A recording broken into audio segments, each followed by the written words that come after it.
श्री गुरुचरण कमलेभ्यो नमः। श्री गणेशाय नमः। श्री सरस्वत्यै नमः। श्री विष्णवे नमः।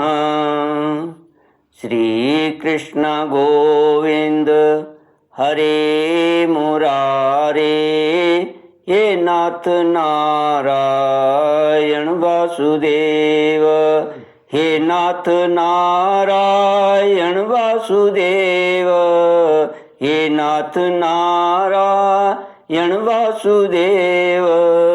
श्री कृष्ण गोविंद हरे मुरारे, हे नाथ नारायण वासुदेव।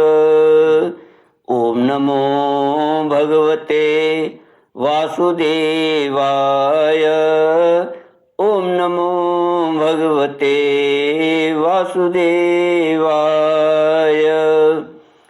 कृष्णाय वासुदेवाय हरये परमात्मने प्रणत क्लेशनाशाय गोविंदाय नमो नमः।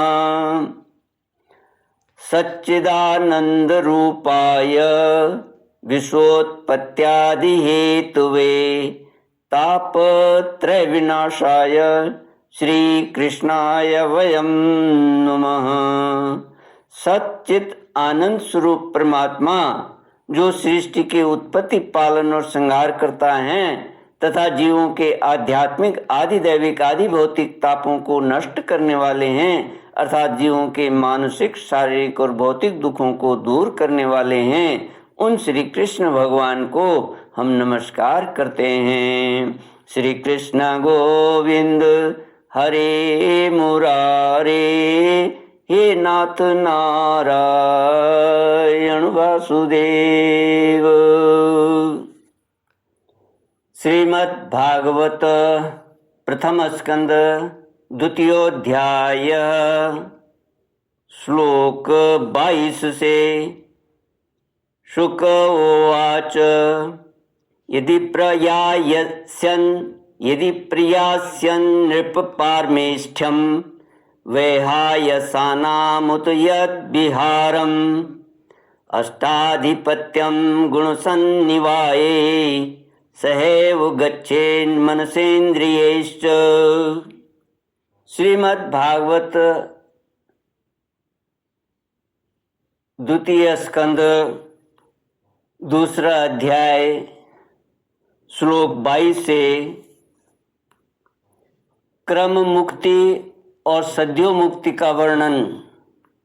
सुखदेव जी महाराज कहते हैं, परीक्षित, यदि योगी की इच्छा हो कि मैं ब्रह्मलोक में जाऊं, आठों सिद्धियां प्राप्त करके आकाशचारी सिद्धों के साथ विहार करूं, अथवा त्रिगुणमय ब्रह्मांड के किसी भी प्रदेश में विचरण करूं, तो उसे मन और इंद्रियों को साथ ही लेकर शरीर से निकलना चाहिए।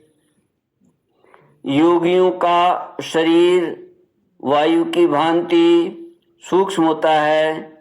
उपासना, तपस्या, योग और ज्ञान का सेवन करने वाले योगियों को त्रिलोकी के बाहर और भीतर सर्वत्र स्वच्छंद रूप से विचरण करने का अधिकार होता है। केवल कर्मों के द्वारा इस प्रकार बेरोक टोक विचरना नहीं हो सकता। परीक्षित, योगी ज्योतिर्मय मार्ग सुषुम्ना के द्वारा जब ब्रह्मलोक के लिए प्रस्थान करता है, तब पहले वह आकाश मार्ग से अग्निलोक में जाता है। वहाँ उसके बचे कुछे मल भी जल जाते हैं। इसके बाद वह वहाँ से ऊपर भगवान श्री हरि के शिशुमार नामक ज्योतिर्मय चक्र पर पहुंचता है। भगवान विष्णु का यह शिशुमार चक्र विश्व ब्रह्मांड के भ्रमण का केंद्र है। उसका अतिक्रमण करके अत्यंत सूक्ष्म एवं निर्मल शरीर से वह अकेला ही महर लोक में जाता है। वह लोक ब्रह्मवेताओं के द्वारा भी वंदित है और उसमें कल्प पर्यंत जीवित रहने वाले देवता विहार करते रहते हैं। फिर जब प्रलय का समय आता है तब नीचे के लोगों को शेष के मुख से निकली हुई आग के द्वारा भस्म होते देख वह ब्रह्मलोक में चला जाता है। जिस ब्रह्मलोक में बड़े बड़े सिद्धेश्वर विमानों पर निवास करते हैं, उस ब्रह्मलोक की आयु ब्रह्मा की आयु के समान ही 2 परार्ध की है। वहाँ न शोक है, न दुख है, न बुढ़ापा है, न मृत्यु। फिर वहाँ किसी प्रकार का उद्वेग या भय तो हो ही कैसे सकता है।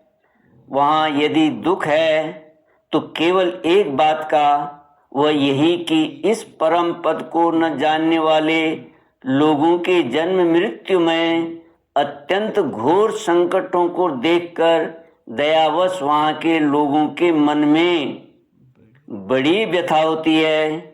सत्यलोक में पहुँचने के पश्चात वह योगी निर्भय होकर अपने सूक्ष्म शरीर को पृथ्वी से मिला देता है और फिर उतावली न करते हुए 7 आवरणों का भेदन करता है।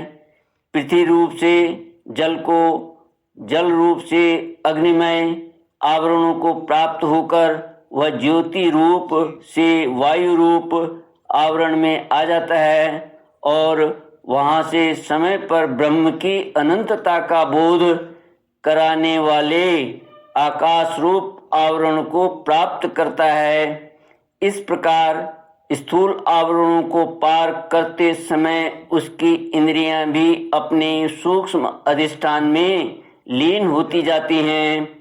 घ्राणेन्द्रिय गंध तन मात्रा में, रसना रस तन मात्रा में, नेत्र रूप तन मात्रा में, त्वचा स्पर्श तन मात्रा में और श्रोत्र शब्द तन मात्रा में और कर्मेंद्रियां अपनी अपनी क्रिया शक्ति में मिलकर अपने अपने सूक्ष्म स्वरूप को प्राप्त हो जाती हैं। इस प्रकार योगी पंचभूतों के स्थूल सूक्ष्म आवरणों को पार करके अहंकार में प्रवेश करता है। वहाँ सूक्ष्म भूतों को तामस अहंकार में, इंद्रियों को राजस अहंकार में तथा मन और इंद्रियों के अधिष्ठाता देवताओं को सात्विक अहंकार में लीन कर देता है। इसके बाद अहंकार के सहित लय रूप गति के द्वारा महत्त्व में प्रवेश करके अंत में समस्त गुणों के लय स्थान प्रकृति रूप आवरण में जा मिलता है। परीक्षित, महाप्रलय के समय प्रकृति रूप आवरण का भी लय हो जाने पर वह योगी स्वयं आनंद स्वरूप होकर अपने उस निरावरण रूप से आनंद स्वरूप शांत परमात्मा को प्राप्त हो जाता है, जिसे इस भगवन्मयी गति की प्राप्ति हो जाती है। उसे फिर इस संसार में नहीं आना पड़ता। परीक्षित, तुमने जो पूछा था उसके उत्तर में मैंने वेदोक्त द्विविध सनातन मार्ग, सद्यो मुक्ति और क्रम मुक्ति का तुमसे वर्णन किया है। पहले ब्रह्मा जी ने भगवान वासुदेव की आराधना करके उनसे जब प्रश्न किया था तब उन्होंने उत्तर में इन्हीं दोनों मार्गों की बात ब्रह्मा जी से कही थी। संसार चक्र में पड़े हुए मनुष्यों के लिए जिस साधन के द्वारा उसे भगवान श्री कृष्ण की अनन्य प्रेममयी भक्ति प्राप्त हो जाए, उसके अतिरिक्त और कोई भी कल्याणकारी मार्ग नहीं है। भगवान ब्रह्मा ने एकाग्र चित्त से सारे वेदों का 3 बार अनुशीलन करके अपनी बुद्धि से यही निश्चय किया कि जिससे सर्वात्मा भगवान श्री कृष्ण के प्रति अनन्य प्रेम प्राप्त हो, वही सर्वश्रेष्ठ धर्म है। समस्त चर अचर प्राणियों में उनके आत्मा रूप से भगवान श्री कृष्ण ही लक्षित होते हैं, क्योंकि ये बुद्धि आदि दृश्य पदार्थ उनका अनुमान कराने वाले लक्षण हैं। वे इन सबके साक्षी एकमात्र दृष्टा हैं। परीक्षित, इसलिए मनुष्य को चाहिए कि सब समय और सभी स्थितियों में अपनी संपूर्ण शक्ति से भगवान श्री हरि की श्रवण कीर्तन और स्मरण करे। राजन, संत पुरुष आत्मस्वरूप भगवान की कथा का मधुर अमृत बांटते ही रहते हैं। जो अपने कान के दोनों में भर भर कर उनका पान करते हैं, उनके हृदय से विषयों का विषैला प्रभाव जाता रहता है, वह शुद्ध हो जाता है और वे भगवान श्री कृष्ण के चरण कमलों की सन्निधि प्राप्त कर लेते हैं। श्री कृष्ण गोविंद हरे मुरारे, हे नाथ नारायण वासुदेव। इति श्रीमद्भागवते महापुराणे पारमहंस्यां संहितायां द्वितीय स्कंदे पुरुष संस्था वर्णनम नाम द्वितीयोऽध्यायः। ओम पूर्णमिदं पूर्णात् पूर्णमुदच्यते पूर्णस्य पूर्णमादाय पूर्णमेवावशिष्यते। ओम शांति शांति शांति।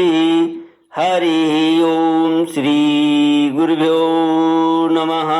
हरि ओम।